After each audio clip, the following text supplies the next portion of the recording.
Olha, ensina a criança no caminho em que deve andar. Essa sabedoria antiga, lá do livro de Provérbios, né, é o nosso ponto de partida hoje. E ela já lança no ar uma pergunta que é essencial para muitos pais.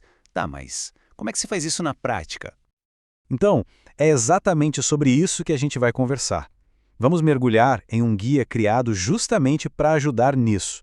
Um manual prático mesmo para famílias que querem ensinar os fundamentos da fé cristã em casa, de um jeito amoroso e que realmente funciona.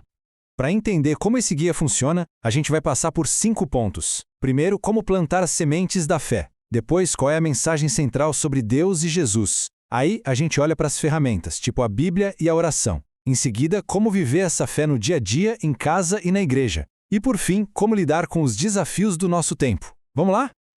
Então vamos começar. A primeira grande sacada do guia é esta aqui. Ensinar sobre a fé não é para ser um peso, uma obrigação. É para ser uma alegria. A proposta é olhar para o coração da criança como se fosse um solo bem fértil, sabe? Prontinho para receber as sementes da fé desde bem cedinho. E aqui vem uma virada de chave que o guia propõe, que é fundamental. A grande questão não é só o que ensinar, mas principalmente como ensinar. A ideia é que esse processo seja uma construção em família, sabe? Feita com muito amor, paciência e, claro, buscando sabedoria. Certo. Mas como é que se fala de Deus com uma criança? Como a gente pega conceitos que são gigantes, super complexos, e transforma em algo que faça sentido para a cabecinha deles? Pois é justamente essa tradução que o guia nos ajuda a fazer. Olha só que exemplo perfeito da metodologia do guia. Pega um conceito teológico abstrato como Deus é amor e conecta com a realidade mais forte que uma criança conhece, o amor do pai e da mãe. A mensagem vira algo como: sabe o amor da mamãe e do papai? Então o amor de Deus é ainda maior que isso. É de uma simplicidade genial, né? E claro, para que essas ideias não fiquem só na conversa, a proposta é trazer isso para o dia a dia.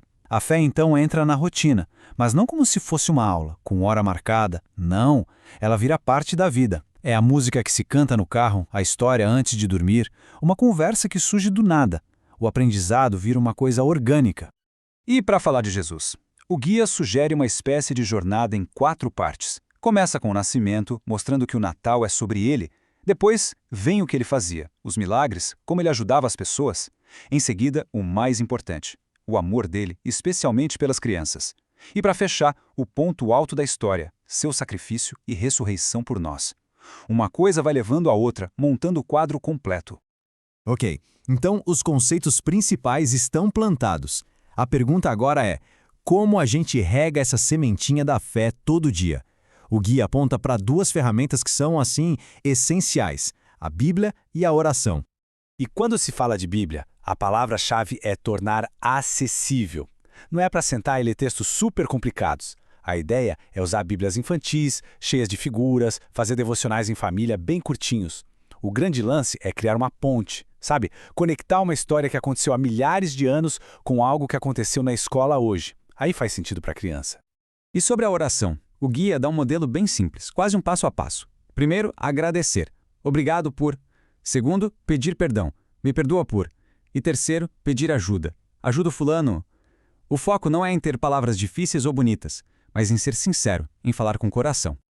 Beleza, mas como é que a fé sai do pensamento e vira ação? Como ela vai para as mãos, para os pés? O guia explora isso em 2 lugares que são fundamentais: a igreja, a comunidade e o principal de todos, dentro de casa. E aqui o guia traz um toque de psicologia infantil que é muito, muito sábio. A ideia é que a igreja seja um lugar legal, um lugar de encontrar os amigos, de aprender coisa nova. E o alerta é muito sério. Nunca, em hipótese alguma, usar a igreja como castigo ou ameaça, porque isso pode criar um bloqueio emocional na criança que dura para sempre. E em casa? Bom, em casa é onde o jogo acontece de verdade. O guia mostra como transformar virtudes em coisas do dia a dia. Mas olha que interessante. A ideia não é só falar "seja honesto" ou "perdoe". É explicar o porquê. Tipo, a gente perdoa porque Deus nos perdoa. A virtude vira uma consequência de algo maior e não só uma regra.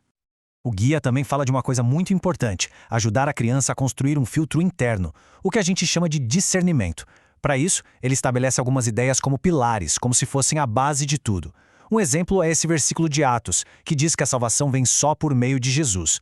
Isso funciona como uma âncora, um ponto de referência.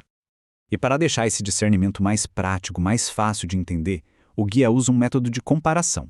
Ele coloca lado a lado o que, segundo a sua interpretação, a Bíblia diz, por exemplo, orar só a Deus, e o que algumas outras igrejas ensinam, como rezar para santos. A ideia é ajudar a criança a entender e identificar essas diferenças. E agora a gente chega na última parte, porque a fé não vive numa bolha. As crianças vão crescer, vão ter dúvidas, vão ouvir outras coisas por aí. O guia então se dedica a pensar como os pais podem preparar os filhos para lidar com as perguntas difíceis e com tudo que o mundo de hoje traz.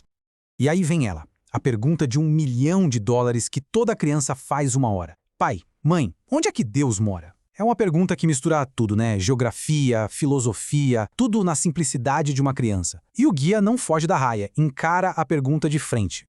E a resposta sugerida é muito bonita, porque ela ensina duas coisas de uma vez só. Que Deus é imenso, Ele mora no céu, mas, ao mesmo tempo, Ele é próximo, Ele está aqui com a gente, do nosso lado. É um jeito simples de explicar que Ele está em todo lugar. Claro, uma pergunta puxa a outra. A próxima, quase que na certa, vai ser: tá, mas se Jesus está aqui, por que eu não vejo Ele? E essa é difícil, né? Como explicar o que a gente não vê para uma geração que é tão visual? A orientação do guia aqui é, de novo, genial. Em vez de ficar tentando explicar uma ausência física, a sugestão é convidar a criança para descobrir uma presença interior. A resposta muda o foco, sai dos olhos e vai para o coração. E ensina uma lição para a vida toda, que as coisas mais reais muitas vezes são aquelas que a gente sente. E no final das contas, todas as dicas, todas as técnicas, todas as lições do guia levam para uma verdade que é fundamental. Mais importante do que tudo que se fala, o que realmente ensina é o exemplo. A fé que uma criança vai aprender, no fim do dia, é a fé que ela vê os pais vivendo. E isso tudo nos deixa com uma reflexão final que vai muito além só da fé. Para qualquer valor que a gente queira passar adiante, onde está o nosso foco? Naquilo que a gente fala ou na maneira como a gente vive? Porque a resposta para essa pergunta, talvez, defina o verdadeiro legado que a gente vai deixar.